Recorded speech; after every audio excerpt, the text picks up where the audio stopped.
Hello everyone, প্রতিটা মেয়ে shopping করার একটা বাহানা করছে। যেমন আমার ননদ, বিয়ে আছে শপিং করতে হবে, পুজো আছে শপিং করতে হবে, কাল ওনার একটা এক্সাম আছে তার জন্যও শপিং করতে হবে। তাই চলে এসেছিলাম কিছু কেনাকাটা করতে।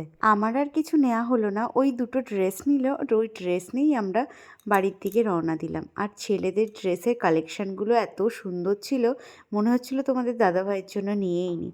তারপরে বাড়ি এসে ও যেহেতু আমার কাছে থাকছিল তাই জন্য করেছিলাম চিকেন, যেহেতু ও চিকেন খেতে খুবই পছন্দ করে।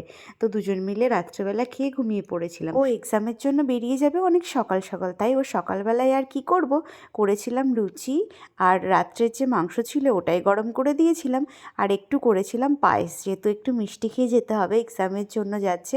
আর ওর জন্য একটু টিফিনে প্যাকও করে দিয়েছিলাম যাতে ওর কোনো অসুবিধা না হয়। যেহেতু খুব সকালে ঘুম থেকে উঠেছিলাম তাই একটু গেছিলাম ছাদে। ঝাঁকে ঝাঁকে পাখিগুলোকে উঠতে দেখে মনটা অনেকটা ভালো হয়ে গেল। তো আজকের ভিডিওটা এত